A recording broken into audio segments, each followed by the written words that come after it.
press conference, Sarah.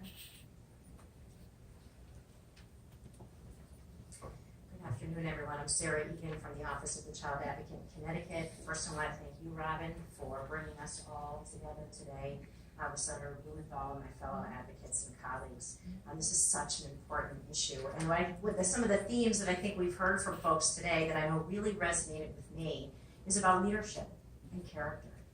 And leadership and character are nonpartisan traits and qualities. And they are the foundation of everything that we should model and everything that we should expect from adults and from the people who are in positions of power, both in our state and in our country.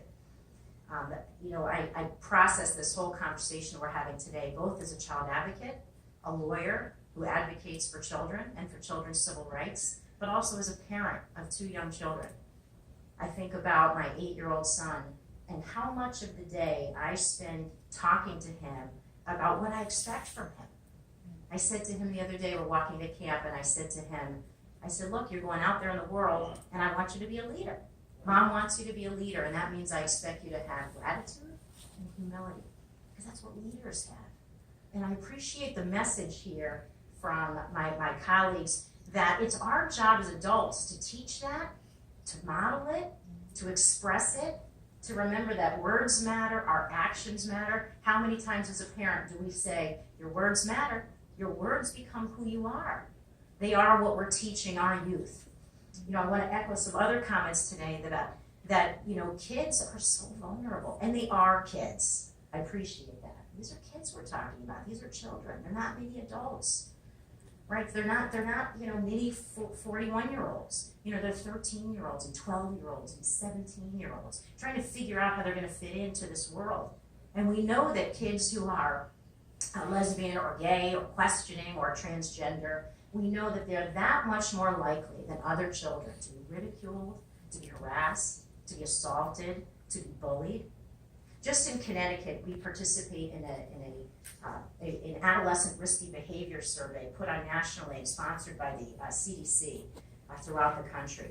Some of Connecticut's most recent results tell us that about 1/3 of students reported feeling sad or hopeless almost every day for 2 weeks or more during the 12 months prior to the survey.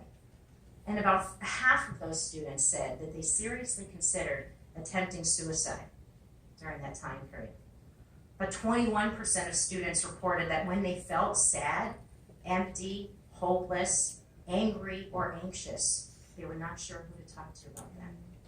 I bring those statistics to so many different meetings that I go to because as the co-chair of the state's child fatality review panel, I will just tell you that there is little that is more harrowing as a person and as a parent than seeing that a child felt so despairing and so alone that they thought that the answer was to end their life. And you think, how can that be? How could a child feel that isolated that that's what they would come, that that's what they would do? And the other thing that we know both in Connecticut and nationally is that the age of children who feel that way is getting younger and skewing younger. So that now we're talking about 13 and 14-year-olds and even younger.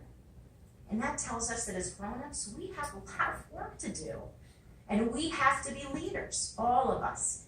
And as my colleague Stephen Hernandez talked about, Connecticut has been a leader. And it has been a leader both from Democrats and from Republicans and from people from all political walks of life on civil rights issues, on school climate, on bullying, on hate crime legislation, on the conversion therapy legislation. These things are so important. Connecticut is demonstrating that leadership. We are all part of that. We are all responsible for continuing that and for modeling for our community, our schools, our students, and our children what we expect. And that above all else, the most important thing we can model and we can teach is character.